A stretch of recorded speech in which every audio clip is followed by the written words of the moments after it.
यहाँ पर एक श्रीनगर में बीजेपी ने ऐतिहासिक प्रोटेस्ट किया है। हम चाहते हैं कि शराब पर कंप्लीट पाबंदी लगे।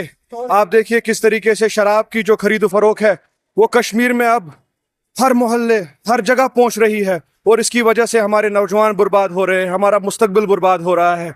और कहीं ना कहीं इस शराब की खरीद फरोख्त को उमर अब्दुल्ला साहब की सरकार ज़्यादा बढ़ावा दे रही है। जिस तरीके से फारूक साहब ने कहा कि शेख साहब भी नहीं चाहते थे बंद हो, फारूक साहब भी नहीं चाहते हैं बंद हो, उमर साहब भी नहीं चाहते हैं बंद हो, तो कहीं ना कहीं यही घर जिम्मेदार है शराब को यहाँ फरोग देने में। हम चाहते हैं कि इसकी बिक्री पर कंप्लीट बैन लगे।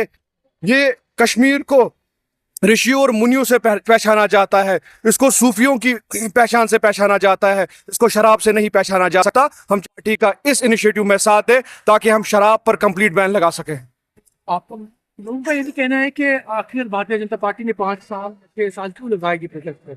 हमने 6 साल नहीं लगाए जनाब, अवामी सरकार नहीं थी। लेफ्टिनेंट गवर्नर साहब का ये नहीं होता कि वो ऐसे मसलों पर ध्यान दे, ये अवामी सरकार के इनिशिएटिव्स होते हैं। जैसे कि आपने देखा कि चाहे गुजरात हो चाहे बिहार हो, वहाँ किस तरीके से बीजेपी की सरकार में शराब पर पाबंदियाँ लगी, यहाँ क्यों नहीं लग सकती है? एक अवामी सरकार आ गई है, वो क्यों इसको बढ़ावा देना चाहती है? हम आज इसीलिए सड़कों पर आए हैं कि अवामी सरकार जो जम्मू कश्मीर में है वो एक फैसला ले और शराब पर पाबंदी लगाए। मुझे बताएं 2014 में भारतीय जनता पार्टी और पीडीपी की कोलिशन थी, तो उस दफा उन्होंने बैन क्यों नहीं किया? उन्होंने भी तो यही बात कही कि इससे रेवेन्यू आता है। देखिए जनाब, वहां पर एक अलायंस की सरकार होती है, अलायंस की सरकार की अपनी शॉर्ट कमिंग्स होती है, मगर उमर अब्दुल्ला सरकार को एक डिसाइसिव मैंडेट मिला है और इस पर आज लोगों का जो जोश व खरोश है शराब पर बैन का वो बहुत ज्यादा है। शायद उतना तब प्रॉब्लम नहीं थी जितना आज बढ़ चुकी है। जितना आप ड्रग्स देखिए जो 13 लाख से ज्यादा फिगर क्रॉस कर चुकी है, शराब अब हर जगह मिल रही है, शराब आम हो रही है। आप आए दिन देखिए हमारे वीडियोस वायरल हो रहे हैं, लोग शराब पीकर पड़े हुए होते हैं सड़कों पर। इस पर अब बैन लगनी चाहिए, ये सही वक्त है कि इस पर बैन लग जाए। गांव से बिलोंग करता हूँ, मेरा नाम साहिल इरशाद है। तो यहाँ पे अभी जो प्रोटेस्ट आपने किया तो क्या कहना चाहेंगे?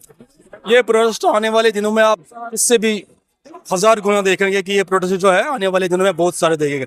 अगली जो फ्राइडे आने वाली है उसमें हम मस्जिद में जाके चंदा मांगेंगे लोगों से, उमर साहब के लिए, उसके जो फादर है उसके लिए हम चंदा मांगेंगे। लोगों को बोलेंगे कि रेवेन्यू है जो है ये नवाना शराब से बंद हो जाएगा, हम उमर साहब के लिए जो है पैसे जमा किए। तो मैं यहाँ के आवाम से ये रिक्वेस्ट करना चाहता हूँ कि उमर साहब ने जो है अपना चेहरा दिखाया है आप लोगों को, और चाहता हूँ कि लोग इस पे बरसे। बस ये सिर्फ भारतीय जनता पार्टी का हक नहीं बनता है, ये तमाम जम्मू कश्मीर के लोगों का हक बनता है कि सड़कों पे आ जाओ, प्रोटेस्ट करो एनसी गवर्नमेंट के खिलाफ और उमर साहब के खिलाफ प्रोटेस्ट करो। आप देखो कि इसने ये जो हाल ही में जो बयान दिया है, किस पे बयान दिया है, वो इस वक्त रेवेन्यू आता है, तो इसने ये क्यों बोला कि मुझे इससे रेवेन्यू आता है? हम चाहे कि हमें हमेशा 1 साल भी क्यों ना लगे, हम इस पे बैन लग जाएंगे और हमारे मिशन है कि हम जो अल्कोहल है बंद करेंगे जम्मू कश्मीर से। 5 साल पे गवर्नर साहब यहाँ हुकूमत कर रहे हैं,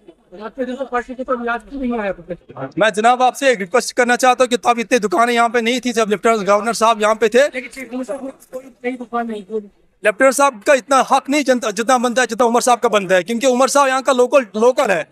आपको पता ही है कि लोकल ज्यादा मायने रखते हैं यहाँ के लोगों के लिए। उसने वोट लिया, लेफ्टिनेंट गवर्नर साहब ने थोड़ी वोट लिए लोगों के लिए। उमर साहब को यहाँ के लोगों की खिदमत करनी है। अगर उसको लग रहा है कि यहाँ के लोग इससे तबाह हो रहे हैं तो उमर साहब को ये जो है फैसला जल्द ही जल्द लेना चाहिए। आपने देखे हाल ही प्रजापति जी ने क्या हाल ही 1 घंटे में उसने 5 फैसले लिए हैं। क्या ये उमर साहब नहीं कर सकता है? वो भी यही अचीवमेंट है, उमर साहब भी यही अचीवमेंट।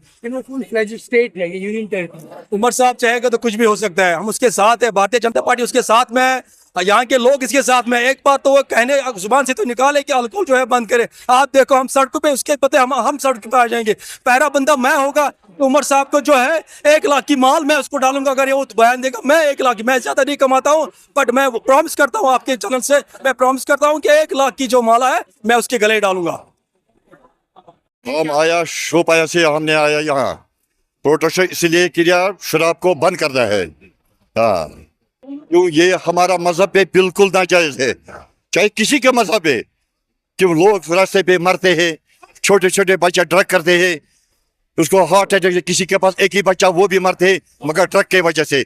हमारा प्रोटेक्शन यही है, हमारा गुजारिश यही है आज बिल्कुल जब तक किसी जम्मू कश्मीर का ठेका है वो बंद करना है। एलजी साहब ने जो नशा मुक्त जम्मू कश्मीर अभियान चलाया उसके हवाले से क्या कहते हैं? उसके हवाले से क्या कहते हैं आप?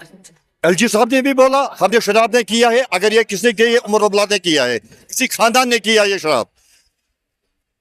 एलजी साहब ने जो नशा मुक्त अभियान चला रहे हैं ना, हाँ, उसको कैसे देखते हैं आप? वो भी देखे, वो अच्छे तरीके करते हैं। वो हम लोग उसको साथ देते हैं।